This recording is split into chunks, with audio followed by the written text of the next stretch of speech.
G'day everyone, check out this awesome way to turn your old glass bottles into cups or shot glasses. Okay, so step 1. What we need to do is somehow cut the glass. This can be done by getting a $5 glass scorer and scratching a nice straight line around the bottle. This is where you want the glass bottle to be split. So once you've scored a nice semi-straight line around your bottle, we can go on to the next step. Now hopefully the small scoring and scratching that we've done on the bottle will be enough so the bottle will hopefully follow this line of weakness when it's stressed. So the process of how we actually cut the glass is through using thermal shock. By quickly changing the temperature of the glass from hot to cold, the glass then becomes stressed and will hopefully break.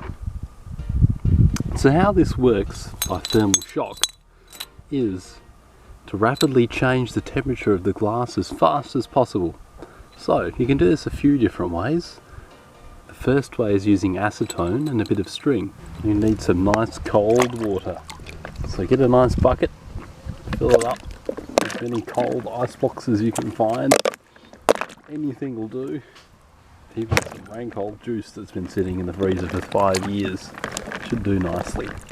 Cool that water down. To break the bottle you can use a bit of string soaked in acetone wrapped around the bottle and set this on fire to bring up the temperature of that specific area on the bottle and then dump it in the ice. So we're going to have to go it this way first.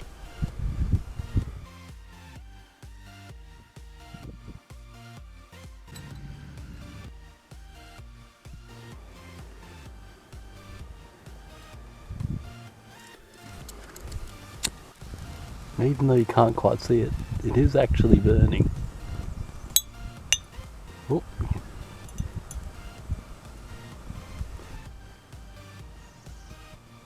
Grab your bottle and dump it into the icy cold water.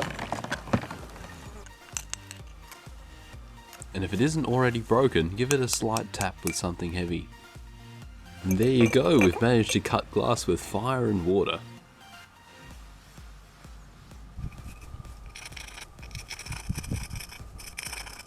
An alternative method to using the string and acetone is to just use boiling hot water, but we've got to keep the hot water just on this particular area, so we induce the fracture in that particular zone only.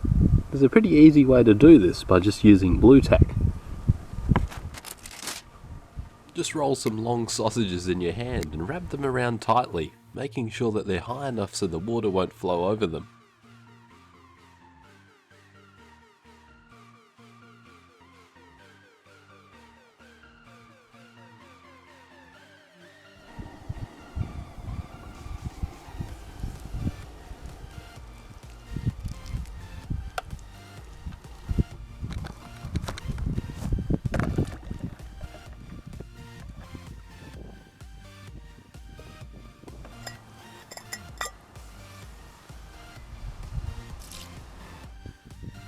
And here's a little extra tip.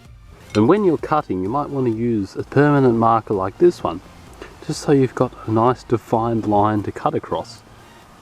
Especially with those areas where there isn't any labels or other lines to follow. That way you don't end up with a bottle like this one. Oops. And you're not just limited to round bottles. All different shapes and sizes can work.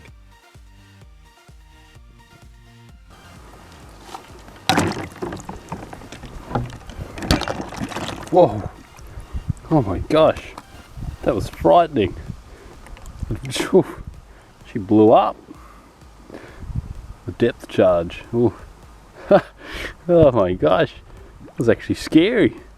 Hopefully I caught the sound of that. I wonder what caused that. I suppose the air must have expanded a whole heap because the lid was on. Probably a good tip is to take the lid off when you do this, in case it explodes in your hand like it almost did for me. Well, there you go, time to fish out the other bit. And there we have it, 3 cut glass bottles. I think this one turned out the best, which is lucky because it's the best looking glass as well, that nice blue. And very, very, almost perfectly round, this one. That was with the water. This one wasn't too bad. It didn't quite turn out as well as the other ones. Unfortunately there's a small crack in that one. This one turned out alright, but look how thick that glass is. It worked out pretty well, but I think if I poured the water a bit better or stuck my blue tack on a bit better, it would have succeeded some more. We wouldn't have had this big lost bit here. It would have turned out quite nicely, because look how flat this one is. The boiling water method is definitely better than using string and acetone or other flammable liquids. Now we've got to do something about this sharp lip that's around the glass. Some really coarse grained sandpaper will do the trick. Then you can have a go with some more finer sandpaper to refine it even more. Remember to be very careful when sanding glass, not to breathe it in unless you want to die, or to touch the rim of the glass, as it may still have little bits of sharp glass in it.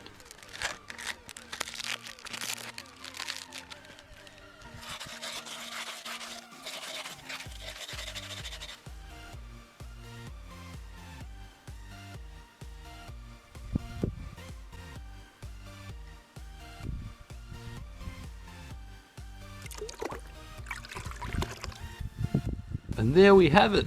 We've made our own awesome homemade glass cup, or you could even use for a vase. And it was actually pretty damn easy.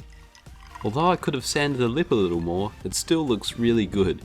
If you like this video, consider subscribing, I'd really appreciate it. Or check out these other videos. Thanks for watching, see ya.